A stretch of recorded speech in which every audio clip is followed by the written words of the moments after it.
The wind possessed a voice that night, a shrieking banshee wail that sought to pry the very mortar from the logs of the cabin. It wasn't just a storm, it was a living, breathing malice that had descended upon the high plains, promising nothing but an ice-white death to anything foolish enough to draw breath outside.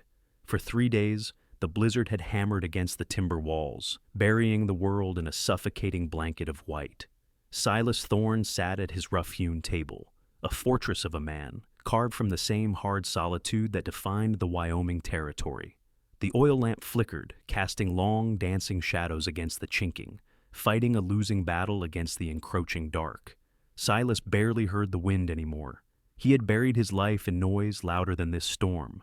He ran an oily rag over the breech of his Winchester 1873, the rhythmic snick-snick of the metal soothing him.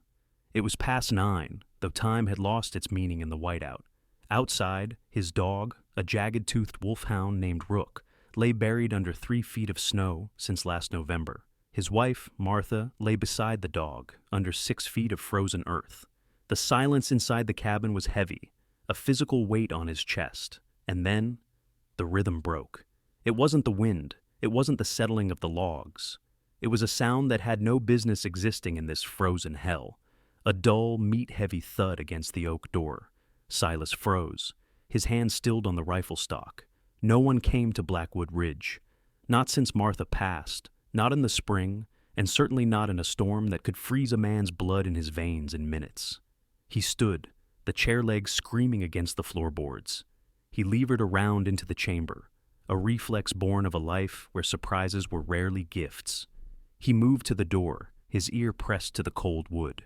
Another sound, a scratch, like a desperate animal clawing for purchase, followed by a low, shattered moan that was unmistakably human. Silas threw the heavy iron bolt. The wind caught the door like a sail, ripping it from his grip and slamming it against the inner wall. A vortex of snow blasted in, extinguishing the lantern instantly.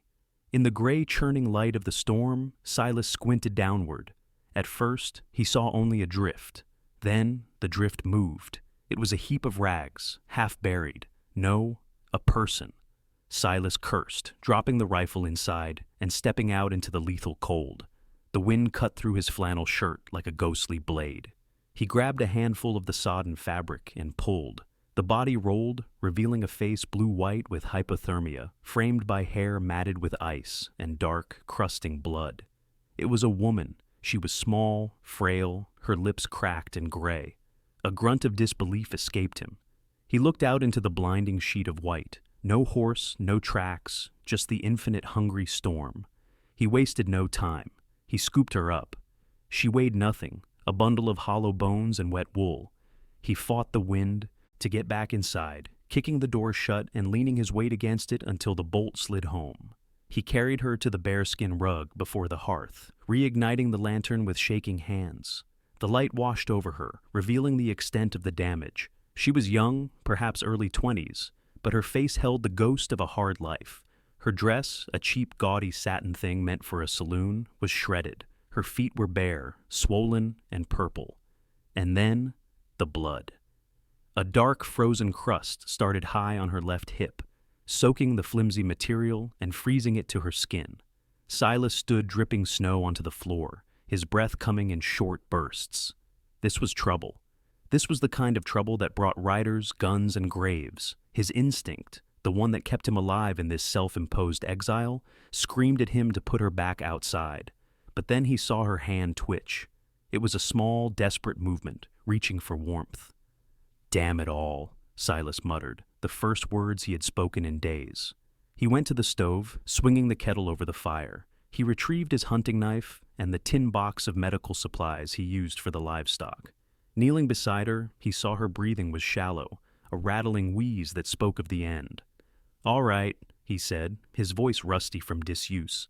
"Let's see what they did to you." He had to get the frozen dress off. He used the knife, slitting the fabric with surgical precision.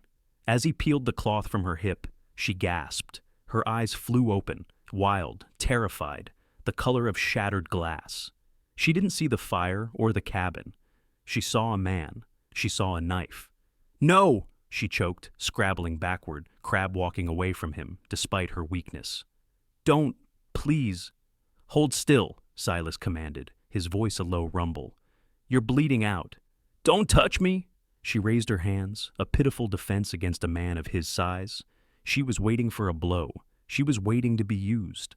Silas paused, his heart twisting in a way he hadn't felt in years. I ain't gonna hurt you. You've been shot, girl.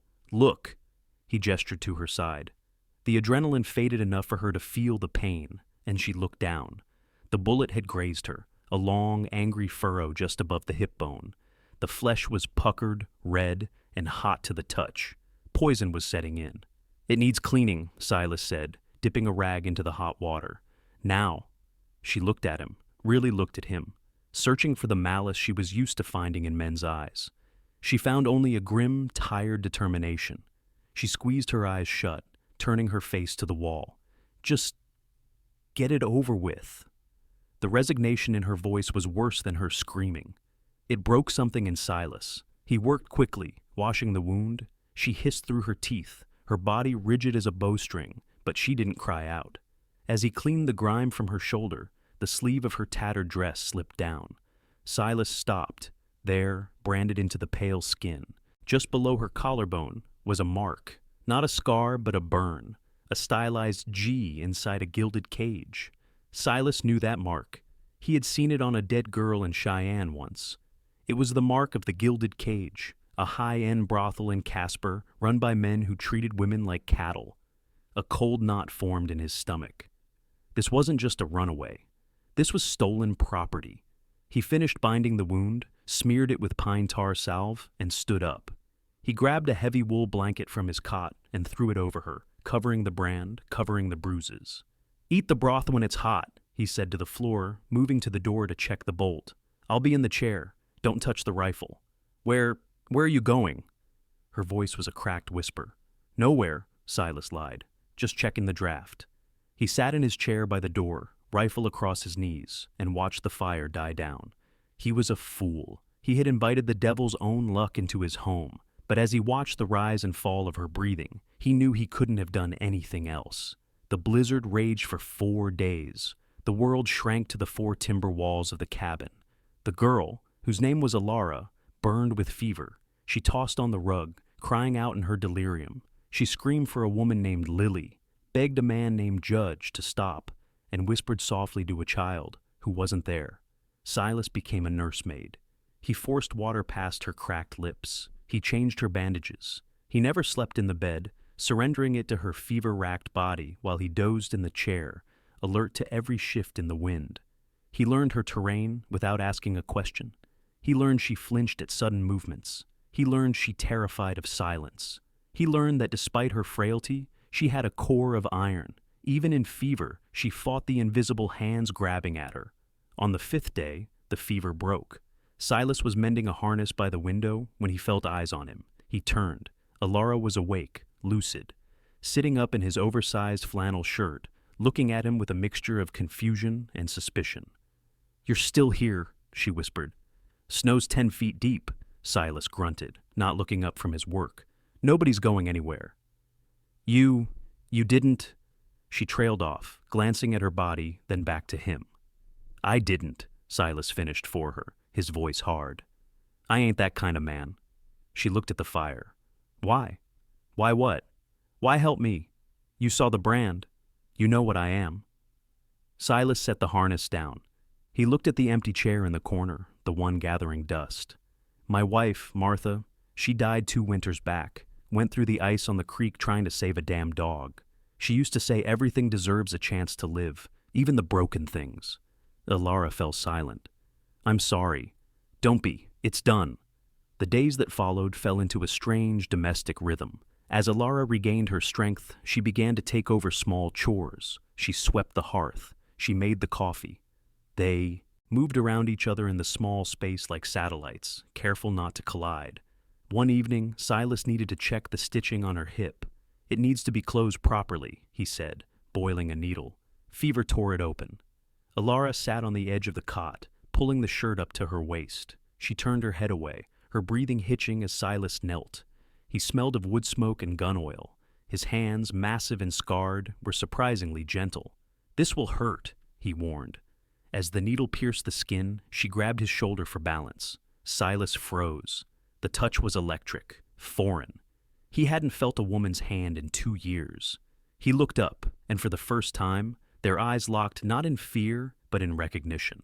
Two lonely, battered souls recognizing the wreckage in each other. "Keep still," he murmured, his voice rougher than intended. He finished the stitch and stood up abruptly, moving to the other side of the room. The air in the cabin had changed. It was charged now, heavy with things unsaid. "I have to tell you," Elara said suddenly into the silence. "You need to know who is coming." Silas turned. "I know enough. The gilded cage." "More than that," she said, her voice shaking. "I didn't just run. I stabbed a man, Judge Percival Crane. He was hurting a new girl. Lily, she was just 15. I couldn't watch it. I took a knife and I put it in his shoulder." Silas let out a low whistle. "You stabbed a federal judge?" "Sheriff Maddock, Bull Maddock. He runs the girls for the judge. He was going to sell me to the miners as punishment. A deprecation sale, he called it. That's when I ran." "Maddock," Silas said, the name tasting like ash. "He's a butcher with a badge." "They will come, Silas. They won't stop for the snow, not for this." Silas walked to the window. The storm had finally passed. The sun was breaking over the ridge, blindingly bright on the pristine snow. And there, in the distance, a thin gray ribbon of smoke rose against the blue sky. "You're right," Silas said, reaching for his rifle. "They're already here." Silas turned from the window. "Pack the bedroll. Take the dried meat." "We're running?" Elara asked, fear spiking in her chest. "I have a mule in the barn. I can get you to the ridgeline. There's a trapper's trail that leads north to the Sweetwater. I know a Quaker woman there. She hides runaways." Elara stood up, her legs wobbling but holding. She looked at the warm cabin, at the man who had saved her. "And you?" "I stay. I hold them off. Tell them you died in the storm." "They'll kill you," she said flatly. "If they find out you helped me, Maddock will hang you." "I'm a dead man anyway, Elara. Have been for 2 years, just too stubborn to lie down."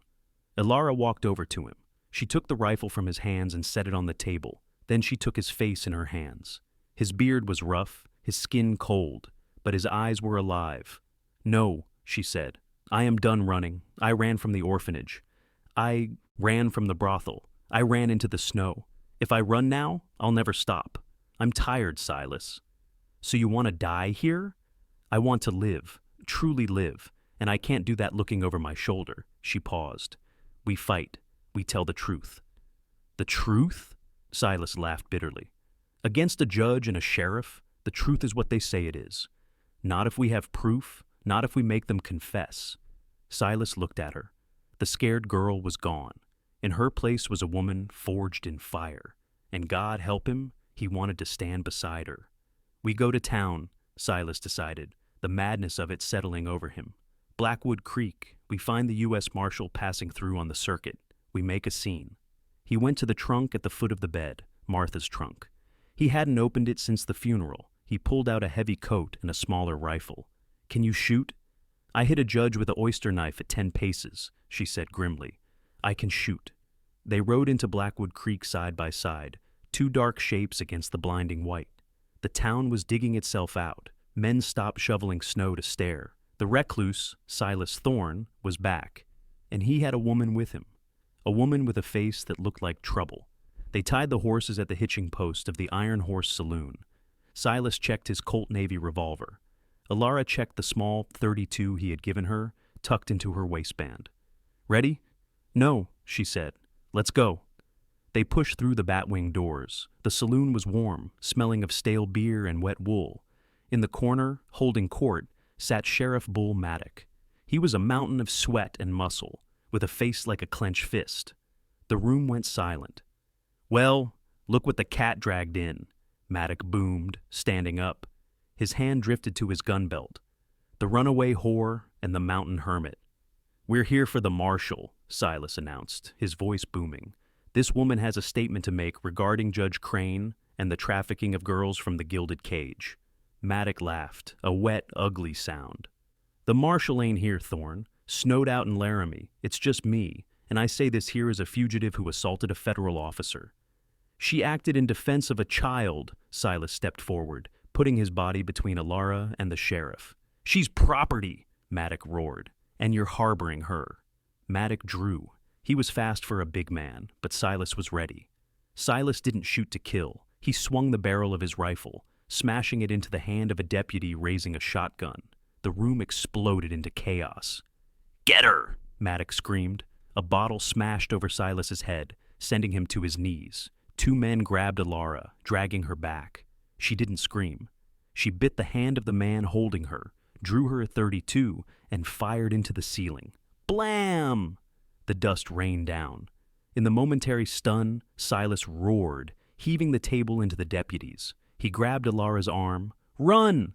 They burst out the back door into the alley, bullets chewing up, the door frame behind them. They scrambled onto their horses. Silas took a grazing shot to the shoulder, but the adrenaline masked the pain.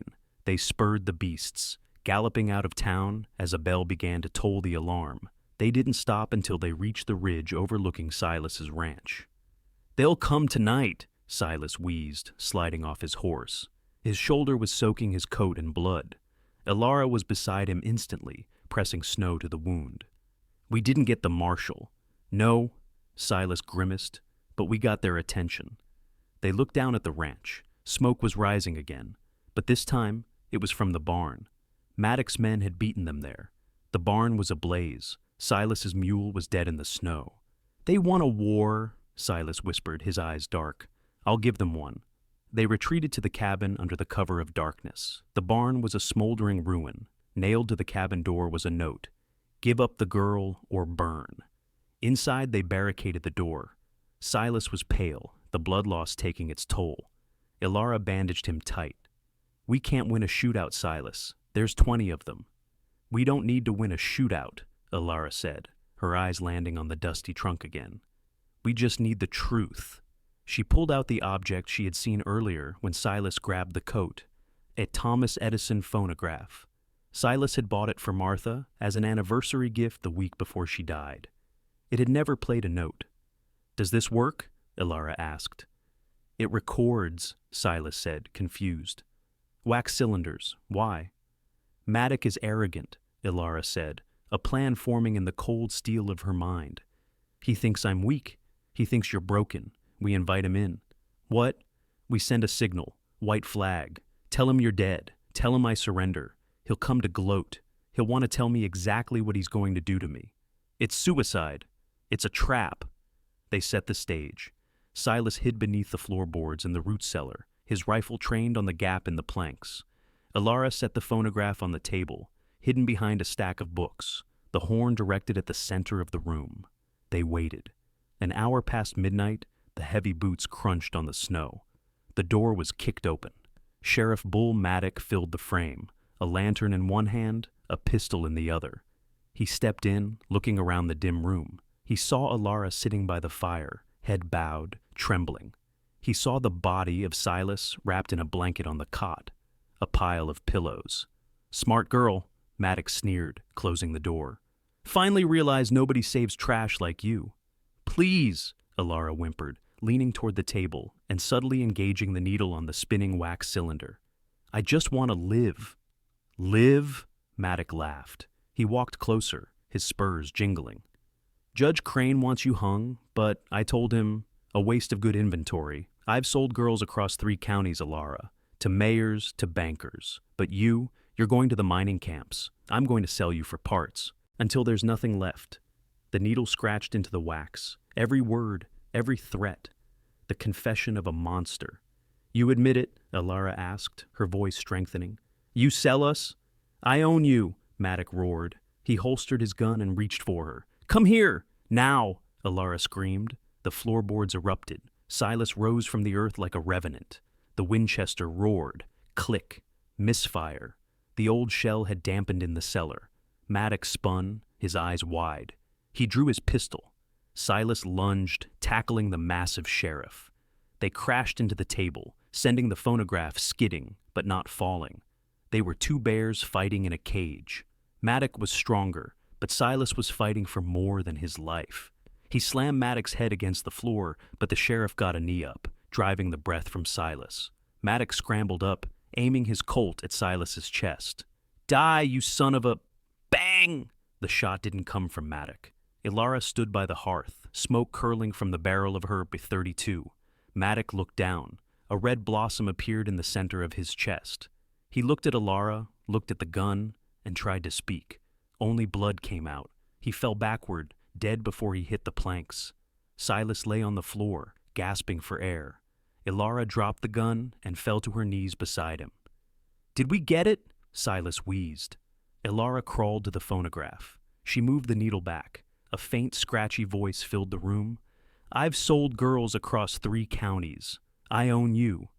"We got him," she whispered. The federal investigation was swift. With the recording, the testimony of the dead sheriff, and the raid on the Gilded Cage, Judge Crane's empire crumbled. A U.S. Marshal named Silas Thorne, no relation to their amusement, cleared Elara of all charges, citing extreme self-defense. Spring came to the valley. The snow melted into rushing creeks. Silas and Elara stood by the charred remains of the barn. They were scarred, battered, and broke, but they were free. "I'm thinking of building it back bigger," Silas said, looking at the foundation. "Maybe raise sheep." "Sheep are stupid," Elara smiled, the first genuine smile he had seen on her face. "Cattle are better." "Cattle it is." He put his arm around her. It wasn't a gesture of ownership, but of partnership. She leaned into him, the brand on her chest now a fading scar, covered by a decent dress. A creaking sound drew their attention to the road. A wagon was coming down the muddy track. It was painted with the words, "Children's Aid Society." The driver, a stern woman in a bonnet, pulled the horses up. "Excuse me, our wheel is cracked. We need water and a smith." "We have water," Elara said, walking forward. "No smith, but my husband is handy with tools." Husband. The word hung in the air, warm and golden. "We have orphans bound for Oregon," the woman sighed. "Come out, children. Stretch your legs." 6 children tumbled out, ragged, tired, but wide-eyed at the open space. And then Elara stopped.